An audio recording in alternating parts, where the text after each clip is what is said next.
Hello friends, स्वागत है आपका अपने इस चैनल में। हम लोग इसमें बताएंगे त्रिकोणमिति के कुछ अनुप्रयोग के एकदम बेसिक से बताएंगे, कुछ सवाल भी हल कराया जाएगा। आओ शुरू करते हैं। त्रिकोणमिति के कुछ अनुप्रयोग, जीरो से आपको हीरो बनाने की कोशिश किया जाएगा भरपूर। वीडियो पसंद है तो लाइक सब्सक्राइब जरूर करिएगा। चलो शुरू करते हैं।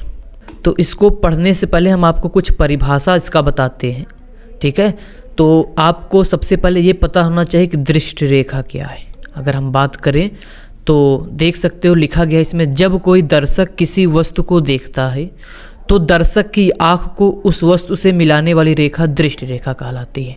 हो सकता है आपको इस समझ में कम आया हो, तो आपको एक उदाहरण से समझाते हैं कि जैसे मान लो दर्शक का मतलब हुआ कोई व्यक्ति हो सकता है या कोई मीनार उनार कुछ भी हो सकता है, मतलब देखने वाला, या हम लोग जहाँ से देखेंगे।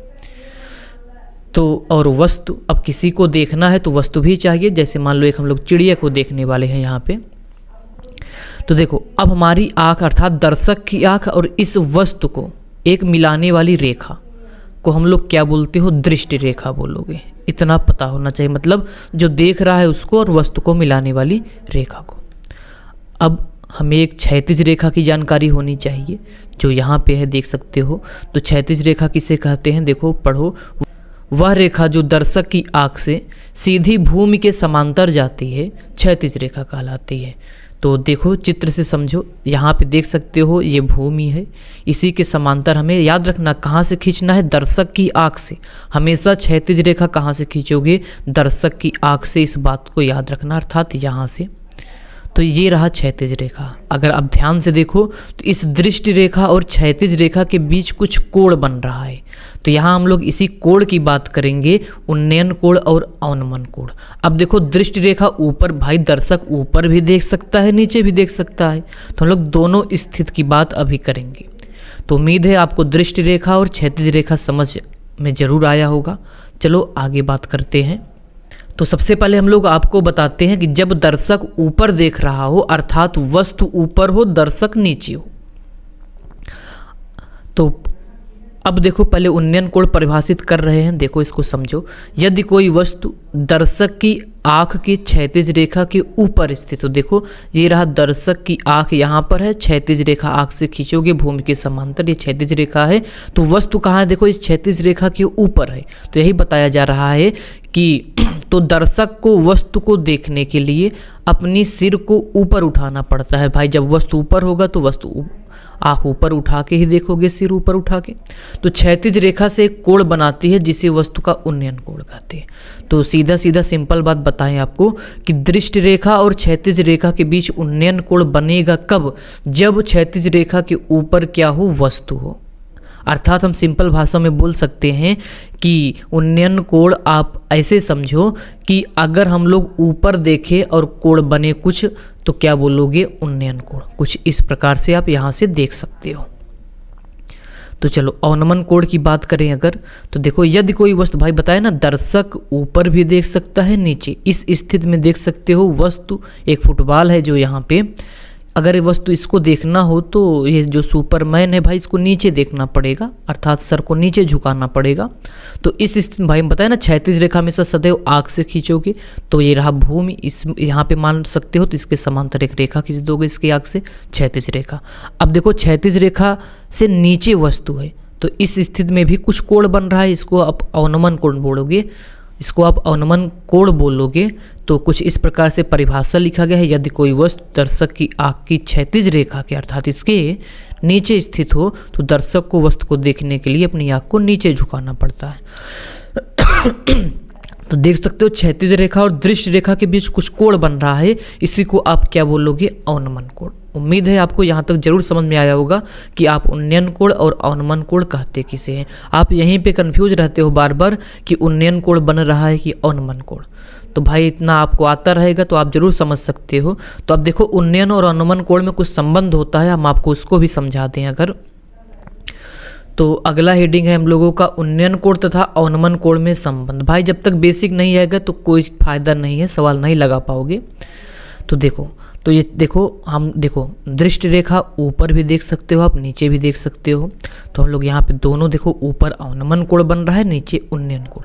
संबंध है तो अगर हम आपको बताएं थोड़ा सा तो देखो तो अगर देखो ये क्षैतिज रेखा एक दूसरे के समांतर है, आप जरूर मैथ में पढ़े होंगे, जब दो रेखा समांतर हो और एक तिर्यक काटता है तो उसमें एक कोण बनता है एकांतर कोण। एक कोण यहाँ बन रहा है, एक कोण यहाँ पे देख सकते हो कुछ यहाँ पे, तो इसको एकांतर कोण बोलोगे। और जब दो रेखा समांतर होती है तो एकांतर कोण क्या होता है, बराबर होता है। अर्थात अगर अवनमन कोण से उन्नयन कोण आपको पहुंचना है तो अगर ये थीटा है तो यह ठीक यहाँ भी क्या हो जाएगा, थीटा। इस बात को याद रखना कि अगर अवनमन से यहाँ उन्नयन में पहुँचते हो तो कुछ इस प्रकार दोनों आपस में क्या होते हैं, बराबर होते हैं। सदैव इस बात को आप याद रखना पड़ेगा आपको। उम्मीद है यहाँ तक आपको समझ में आया होगा। तो आगे अब हम लोग आपको कुछ बेसिक बताएंगे त्रिकोणमिति के, जिसमें साइन कॉस टेन कॉसेक से कॉट की बात करेंगे, बस शॉर्टकट में बताएंगे। वो आपको आता होगा तभी यहाँ तक पहुँचे हो। एक हम लोग थोड़ा सा आपको रिवीजन कराएंगे, फिर कुछ सवाल लगाना चालू करेंगे, कुछ पार्ट बना देंगे इसमें, एक और 2 3 4 जहाँ तक हो सकता है। और इस वीडियो को पूरा देखिएगा, वीडियो को लाइक सब्सक्राइब जरूर करिएगा। चलो भाई आगे बात करते हैं। और फ्रेंड्स अब देखो हम लोग आपको थोड़ा त्रिकोणमिति कुछ अनुपात के बारे में बता दें। त्रिकोणमिति अनुपात समकोण त्रिभुज में ही होता है। समकोण त्रिभुज का मतलब ऐसा त्रिभुज जिसका एक कोण कितना हो, 90 अंश हो। तो चलो अब हम लोग बात करेंगे। जैसे मान लो एक त्रिभुज है, अगर आप इसको एक त्रिभुज मान सकते हो, जैसे मान लो एक त्रिभुज है, ये ए है, इसका नाम बी है, इसका नाम क्या है, सी है, ठीक है। तो समकोण त्रिभुज का मतलब होता है एक कोण कितना हो, 90 अंश। अब बाकी ये दोनों न्यून कोण होंगे, जैसे मान लो एक थीटा है। अब देखो समकोण त्रिभुज में हमें 3 भुजा पता होना चाहिए, बेसिक बता रहे हैं एकदम इसका। एक इसको हम लोग देखो 90 अंश के सामने की भुजा कर्ण होती है, ठीक है। और अगर हम लोग देखो न्यून कोण, या तो ए से देखोगे या तो सी से। अगर हम लोग ए से देखेंगे तो जिस न्यून कोण से देखोगे उसके सामने की भुजा लंब होती है। इस बात को याद रखना होगा आपको। और जो बचता है उसको हम लोग आधार बोलते हैं। अगर एक त्रिभुज हम लोग और बना दें, देखो कुछ इस प्रकार से, यहाँ पे इसका नाम भी अगर आप लोग ए बी सी रख दो, जैसे इसका नाम ए रख दो, इसका नाम बी रख दो, इसका नाम सी रख दो। अब देखो हम लोग इसके पहले हम लोग यहाँ से देखे थे थीटा से। अब यही थीटा अगर हम लोग यहाँ मान ले तो भाई ये तो फिक्स होता है 90 अंश के सामने की भुजा कर्ण होगा, तो ये कर्ण होगा। अब देखो इसके सामने की भुजा, इस थीटा के सामने की भुजा लंब होगा और ये आधार होगा। इतनी बात आपको याद रखना होगा। बस यही आप पहचानने में गलती करते हो और सब गड़बड़ कर देते हो। तो ये तो हो गया समकोण त्रिभुज में लंब आधार कर्ण कैसे पहचानोगे। अब हम लोग एक आपको पाइथागोरस प्रमेय भी बताएंगे, उसको याद रखना होगा। पाइथागोरस प्रमेय क्या होता है, देखो हिंदी देख लेना अपना, थोड़ा बहुत गलत हो सुधार लेना। पाइथागोरस प्रमेय, पाइथागोरस प्रमेय होता है कर्ण का स्क्वायर बराबर लंब का स्क्वायर प्लस आधार का स्क्वायर। अगर कर्ण को k से दर्शाया जाए तो k का स्क्वायर बराबर हो जाएगा लंब को अगर l से दर्शाएं तो l square plus a square. ये आपको याद होना चाहिए। चलो कर्ण लंब आधार हो गया। अब हम लोग थोड़ा सा देखो एकदम शॉर्टकट में बता रहे हैं, ज़्यादा डिटेल में नहीं जा रहे हैं, इतना पता होना चाहिए तभी आपको लगा पाओगे। अब यहाँ पे हमें त्रिकोणमिति अनुपात पढ़ना है। क्या पढ़ना है, त्रिकोणमिति अनुपात। अगर आपको जानकारी दें, त्रिकोणमिति जो अनुपात होता है इसी न्यून कोण के सापेक्ष, अर्थात थीटा या तो यहाँ देखोगे या तो यहाँ से देखोगे, इसी के सापेक्ष किन्हीं दो भुजाओं का अनुपात ही त्रिकोणमिति अनुपात कहलाएगा। अर्थात न्यून कोण और भुजाओं के अनुपात में जो संबंध होगा उसी को त्रिकोणमिति अनुपात बोलोगे। अनुपात का मतलब होता है दो भुजा को भाग दे दो। 6 होते हैं। सबसे पहले हम अगर आपको बताएं, जैसे मान लो हम लोग लंब और कर्ण को आपस में भाग दे दें, तो जैसे हम लोग लिख दो यहाँ पे लंब बटे कितना कर्ण, तो इसको हम लोग साइन बोलोगे। अब देखो इस भुजा से देख रहे हो थीटा से, तो यहाँ पे थीटा लगाओगे, चाहे थीटा लिख देना चाहे ए लिख देना, बात एक ही है, साइन थीटा। पहला हो गया, इसको शॉर्टकट याद करना बताएंगे। दूसरा होता है कॉस थीटा, आधार बटे कर्ण। अगर आप आधार और कर्ण को आपस में भाग दोगे तो उसको हम लोग क्या नाम दिया गया है, कॉस थीटा। ठीक, और तीसरा टेन थीटा, लंब बटे आधार। अगर लंब और आधार को आपस में भाग दे दिया जाए तो इसको हम लोग बोलते हैं टेन थीटा। तीन और होते हैं ठीक इसी का उल्टा। अगर साइन को उल्टा मतलब कर्ण ऊपर कर दो, लंब नीचे कर दो। जैसे चौथा अगर बोला जाए तो कर्ण बटे लंब। ऐसे जल्दी से देख लो इसको, फिर हम आगे चर्चा करेंगे, सवाल लगाएंगे। कर्ण बटे लंब, इसको बोलोगे कॉसेक। इस नाम को याद रखना होगा, भी याद करने का तरीका बताएंगे, कॉसेक थीटा। चौथा हो गया, पांचवा था ये। अगर इसका कर्ण ऊपर कर दो, आधार नीचे कर दो, अर्थात कर्ण बटे आधार, तो कॉस का उल्टा हो जाएगा सिक। इसका नाम क्या रखा गया है, सिक थीटा। और छठा जो है आधार बटे लंब, आधार ऊपर कर दो, इसी टेन का उल्टा कर दो, मतलब आधार बटे लंब, तो ये हो जाएगा कॉट थीटा। तो ये 6 त्रिकोणमितीय अनुपात है, इसी को त्रिकोणमितीय अनुपात बोलोगे। ये आपको याद रहना चाहिए। अब इसको याद कैसे करोगे, देखो हम लोग यहाँ पे समझ लो, कर्ण को के से दर्शाएंगे, लंब को यल से दर्शाएंगे और आधार को ए से दर्शाएंगे। ठीक, इतना याद रखना। चलो आओ बात करते हैं, इन्हीं सबको याद करना होगा आपको। चलो अगर आगे बात करें तो देखो एक शब्द याद रखना पड़ेगा आपको, लाल बटे कक्का। देखो अभी समझ जाओगे, अब देखते रहो, जब वीडियो नहीं देखोगे आधा देखोगे तो कुछ नहीं हो सकता है, बाकी हम तो बता ही रहे हैं। लाल बटे कक्का, देखो ध्यान से देखना, इसको देखो, इसको देखो, इसको भी देखो और इसको भी देखो। ऐसे बटे में करना, क्यों कर रहे हैं बता रहे हैं। देखो ऐसे सब्र रखो, इसको बोलोगे साइन, इसको बोलोगे साइन, इसको बोलोगे कॉस, इसको बोलोगे टेन। क्या बोलोगे, टेन। अब यहाँ पे थीटा अल्फा जो भी हो लगाना उसी आवश्यकता अनुसार। देखो साइन थीटा बराबर होता है लंब बटे कर्ण। ठीक, कॉस थीटा बराबर होगा आधार बटे कर्ण। देखो ऐसे ऐसे चलो ऊपर से नीचे। टेन थीटा बराबर हो जाएगा लंब बटे आधार, लाल बटे कक्का से लंब बटे कर्ण साइन होगा, आधार बटे कर्ण कॉस होगा और लंब बटे आधार टेन होगा। ठीक उल्टा, अब देखो नीचे लिख रहे हैं तो आपको नीचे से ऊपर जाना है। इसको कॉसिक बोलोगे, इसको सिक बोलोगे और इसको काट बोलोगे। यहाँ पे अगर थीटा से देख रहे हो थीटा लगा देना, अल्फा से देखोगे अल्फा, ए से देखोगे तो ना न्यून कोड लिखोगे, आगे चल के पता लग जाएगा।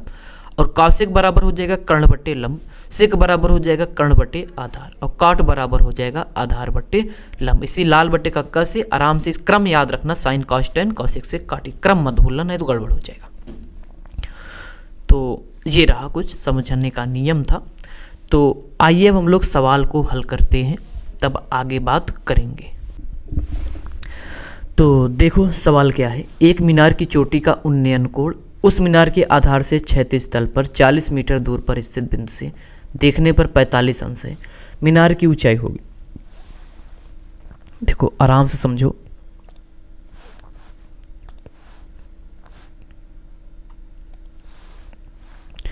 देखो एक मीनार है, सबसे पहले आप एक मीनार बनाओगे। इस मीनार की ऊंचाई कितना दिया गया है नहीं पता है, ज्ञात करना है हमें। ठीक, चलो अब क्या बोला जा रहा है, एक मीनार की चोटी का उन्नयन कोण उस मीनार के आधार से, मीनार का आधार कहाँ पे है देख सकते हो यहाँ पे, तो ये रहा कुछ मीनार का आधार, आधार मतलब जहाँ पे मीनार खड़ा होता है ऐसे समझ सकते हो। तो ये रहा मीनार का आधार, मीनार के आधार से आपको 40 मीटर दूर अगर जाओगे तो वहाँ आपको मिलेगा एक बिंदु। तो जैसे मान लेते हैं ये एक बिंदु है, अब यहाँ से देखोगे तो इसका उन्नयन कोण, क्यों यहाँ से देखने के लिए बोला जा रहा है भाई, हम लोग बताए थे ना, अगर नीचे से ऊपर देखोगे तभी उन्नयन कोण बनता है। तो इसको मिलाओ, इसका उन्नयन कोण मतलब यहाँ से यहाँ तक देखने पे कितना बन रहा है इसका उन्नयन कोण 45 अंश। तो यहाँ पे लिख सकते हो कितना 45 अंश है। कितना मीटर यहाँ पे आए थे, इसकी आधार से यहाँ तक 40 मीटर आए थे। जो बोल रहा है उससे चित्र बना लो, इसका नामकरण रख सकते हो ABC। मीनार कहाँ पे है, यहाँ पे है, यही है मीनार, यही तो है भैया मीनार। इस मीनार की ऊंचाई मान लो क्या है, यच है। नहीं पता है तो मान लो, जो ना पता हो मान लेना, ठीक। अब देखो 90, अब यहाँ पे एक समकोण त्रिभुज बन गया है। आप त्रिकोणमितीय अनुपात लगा के इसको हल कर सकते हो। जैसे हमें ये ज्ञात करना है, देखो BC, देखो ये 45 अंश है, इसके सामने की भुजा क्या होगा, लंब। अगर लिखना चाहो लिख लो ऐसे लंब। ये 90 अंश है, इसके सामने की भुजा क्या होगा, कर्ण। जो बचता है वो क्या होगा, आधार। क्यों यहाँ से देख रहे हैं, क्योंकि यही कोण हमें पता है। ये पता होता तो यहाँ से देखते तो ये लंब हो जाता। चलो भाई, तो अगर हम लोग त्रिभुज ABC की बात करें, ABC में तो मीनार की ऊंचाई BC है, जो कितना माने हो, h मीटर। आधार यहाँ पे AB है, AB कितना है, 40 मीटर। और जो यहाँ पे कोण है कितना, 45 अंश है। उसको छोड़ो, बात करो। अब देखो हमें h ज्ञात करना है, और कोई ऐसी एक भुजा पकड़ लो जो आपको ज्ञात हो, जैसे आधार। तो लंब हो गया, आधार। लंब और आधार में संबंध tan रखता है। आप लाल बटे कक्का ऐसे लिख सकते हो, जो भी आपको बताए थे। ये होता है साइन, ये होता है कॉस, ये होता है tan।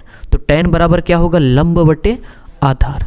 tan ही क्यों लिया जा रहा है, क्योंकि हमें लंब ज्ञात करना है और आधार पता है।